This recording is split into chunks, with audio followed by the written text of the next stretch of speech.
I'd like to talk to you this morning about my colleague, Senator Jeff Lamberti, and his politically convenient stance on many of the issues important to Iowa families. The issues I would like to specifically talk about are minimum wage, Social Security, and line item fees. Here's the bottom line. When it comes to representing Iowa, Jeff is out of touch with and out for himself. Many of us, minimum wage, for example. Many of us believe that for many years it was time to raise the minimum wage. Too many families are struggling to get by on inadequate wages. When we got the opportunity as legislators to raise the minimum wage, Jeff voted against it. He didn't just vote against it once, he voted against it twice. Now he's changed his mind. He's had an epiphany. He thinks it's good. That's very politically convenient for the senator. Actions speak louder than words. He had a chance to raise the minimum wage for families of this state and this district. Jeff Lamberti voted against it twice. Now with Social Security, it has for decades been critical as a safety net for our seniors. It provides financial security for seniors and protects them from falling into poverty.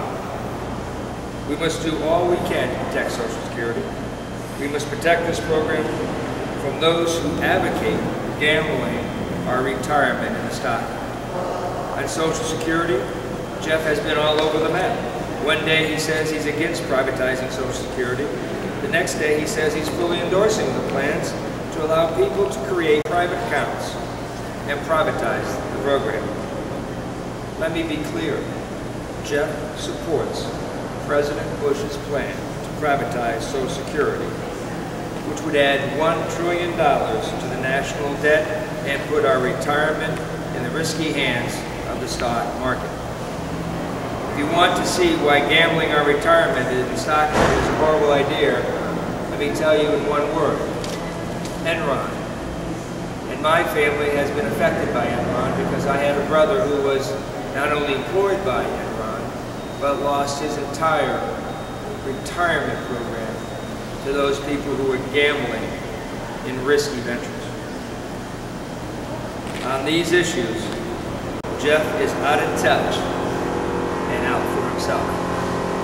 On the line item veto, Senator Lamberti's spending plans involves providing President Bush with the ability to cherry-pick items in the federal budget and literally pull them out. The merits of this idea are for a different day. Today, I would tell you about Jeff's politically convenient stance on the line item veto.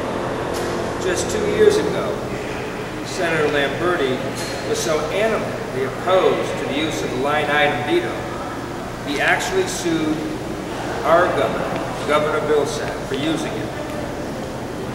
When Jeff was interviewed about the issue, here's what he told the Associated Press. Quote, "This lawsuit isn't about tax cuts, and it certainly isn't about partisan politics. It's about preserving the separation of powers and the role of the legislature to create laws." His position on this issue now couldn't be further from where he stood then. This is another example of Jeff being politically dishonest, leaving his principles at the door. When it comes to policy, Jeff will do anything that would benefit him at the time, not what is best for Iowa.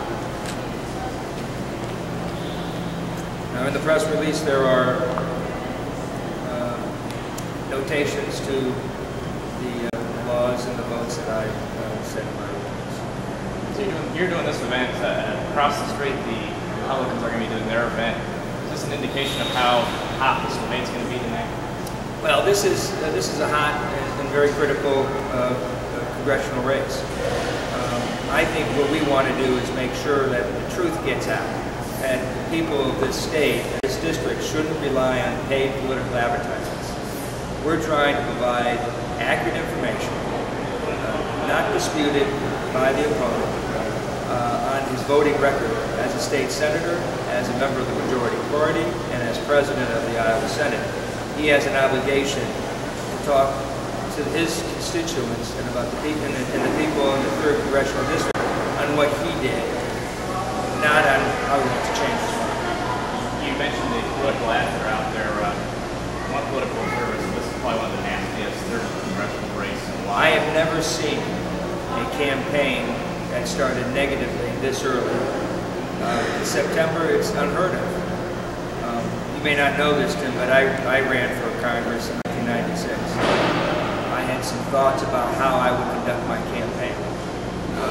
Nowhere did I think that I'd have to spend this amount of money, this early, to lie about a record and to distort the record of my opponent. That's just not an Iowa value, and I think people should really need to understand that. That is why I'm here today. That's why this is a highly contested race. We have to separate the truth from the false statements being made by our opponent. With that on the stage, I think that sets for interesting debate tonight. I think it'll be rank. Well, I think that Congressman Boswell is prepared to set the record straight on Jeff's record and let people know that not only is Jeff wrong about what he's saying about Congressman Boswell, but that Jeff's wrong about what he's saying about himself. Okay?